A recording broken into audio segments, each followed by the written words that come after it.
Serious? What was your biggest "we need to leave now" moment? I posted this in a similar one of these threads a couple of months ago, but I'll paste it over here. I used to drive for Lyft. April 2018. I picked up a young couple from a bar at about 1:30 a.m. They were fairly chill and I figured it would be my last ride of the night. The dude asked me to stop at a corner store on the way to their destination so that he could get cigarettes. I didn't see any harm in waiting, so I stopped and had a nice chat with a young woman while he was in the store. He ended up being about 5 minutes since everyone was trying to get their pre-2 a.m. beer. When he came out, he asked me to take him to a location that was in the opposite direction of their destination, but was only about a mile away. He said he wanted to meet some friends real quick and grab some beer. Since I figured it would be my last ride of the night, I said fuck it, why not, and drive him over there. Now, I know the town we live in fairly well, but the direction that we were coming from was not a way I was used to going when I would go to this location. So when I turned onto the destination street, I missed the turn into the complex parking lot. I just came to a complete stop since the roads were empty and asked them if they just wanted me to park on the street or pull into the complex. This is when the two of them started arguing,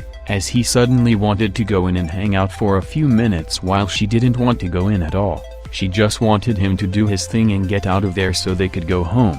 And then something hit my car. The sound is unmistakable to me, so I immediately started to look around to figure out what it was. But there were no other cars on the road, so that couldn't have been it. Then I moved to the next thing on my mental checklist: if something didn't hit me, then what did I hit? But that didn't make any sense either, as I'd been in park and couldn't have hit anything. It's at this point that the young lady's attitude completely changed. She just kinda looked around, and then said, "Can we just get out of here? It hurts and I want to go home." This was odd to me, as she'd been sitting in my car for about 10 minutes at this point and hadn't said a word about any kind of pain. She followed this up with "It hurts and I can't move," put her hand to her back, and pulled it out covered in blood. What the fork? So the guy starts freaking out, thinking that something in my trunk had exploded, but it was empty. As he reached over to tend to her, I noticed something white sticking out of the seat. This hadn't been there at the beginning of the night, so I asked him what it was. He pulled on it. It was a piece of the filler fuzz from my seat. It came out of the hole that had been made in the seat, because she'd been shot. As soon as he grabbed that fuzz, we both had the same realization. He slammed shut his door and I drove them straight to the hospital, which was only a couple of miles away. That realization, and the follow-up realization of, oh, someone could still shoot you while you're sitting here, was one of the most terrifying things I'd ever experienced. When I was 15, a friend and I went for a lot of walks around town. Small town, around 5-6K people. We were going to the cyber cafe in town to meet a few friends, and we often took different streets to get places, just to keep it interesting. We were about to go to Main Street off one of the side streets, and a man on a bicycle approached us. He got off his bike and asked us a couple small talk questions. Something didn't seem right about him. He was probably mid-40s. We both kept inching away but didn't want to come off as too rude, so we answered about the weather or traffic. Then he paused and we said we had to go, and he said, and I'll never forget it, "You look so young. I don't want to get in trouble, but I need to touch someone. I just need to touch you. You should come with me."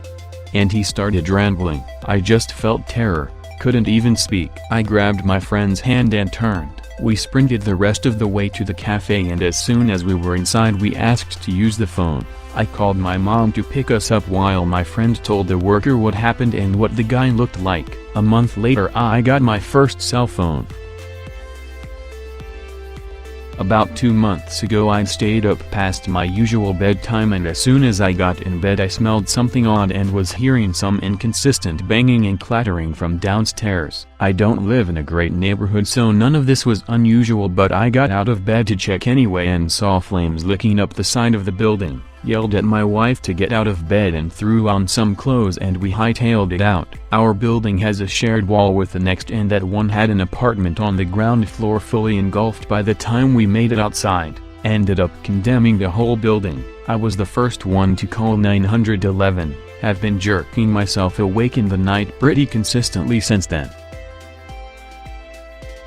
I was waiting for an Uber on the outskirts of Atlanta with a couple friends around 10 p.m. We were just shooting the shit after leaving a nearby restaurant and talking about what bar to go to. A disheveled older man walked up a few feet behind one of my friends and struck a weird pose for 2-3 minutes while looking in our direction.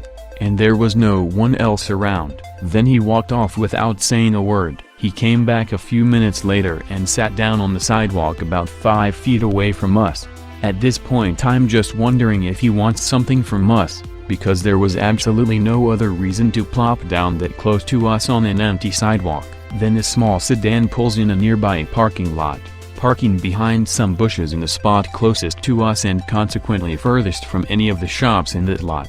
I only noticed because I happened to be facing that direction, but then saw 6 guys pile out of the sedan and immediately cross the street directly towards us. I realized there were not any shops or restaurants still open nearby. It suddenly occurred to me that the strange dude might have been sizing us up when he was watching us earlier, and he came back to mark us. We were all dressed nice with smartphones out and watches visible, basically the fanciest stuff we had for a night out. Right as I started to speak up that we should head back towards other people, our Uber pulled up to the curb. As we drove away, I watched those 6 guys talking in a circle where we had just been standing, and then they crossed the street again and got back in their car. I'll never have a definitive answer, but I'm pretty sure we were 10 seconds away from some unfortunate shenanigans. Grocery shopping with my grandma. She's tired, normal for her, but she's getting a bit slower and dragging her leg more than usual. At the checkout counter I saw her face was a little droopy and I said we are leaving now and going to her. They gave her a bottle of water for the car ride which she ended up choking on and vomiting up all of the water. Called ahead to her so they were ready and they took care of her ASAP. She was having a stroke and they were able to help her quick enough so that she didn't have any long-lasting issues. I was in college when I had my first solo apartment. This guy across the hall would come over, or invite me over, and we'd hang out a few times. However, I would not call him a friend. One night he asks me to loan him some money. In addition to not wanting to loan him money, I don't really have any, so he proceeds to ask for a ride to see his girlfriend because she has some money for him. I agree.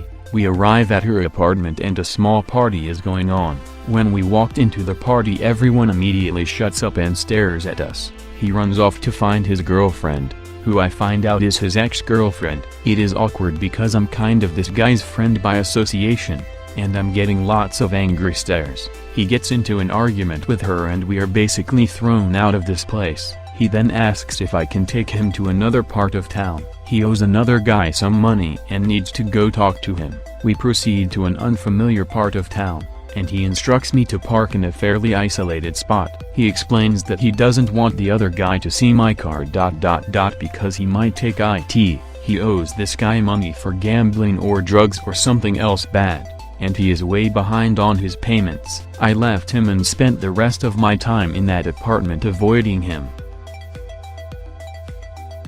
Posted this before, but was very late to the party. I was on a date with a girl hiking a trail system that I knew like the back of my hand. Something felt weird but I shook it.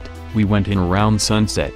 We were going to swim in one of the deep pools in the creek. Maybe 2 miles into the trail I get the feeling again, and she's talking her head off, but I was just listening to everything around me. I told her to stop talking, and she looked at me very concerned. I just put my finger to my lips and listened. I heard something familiar but I couldn't place it. We never stopped walking. We came to the arroyo just before the creek pool, and I heard it again. By this time I knew.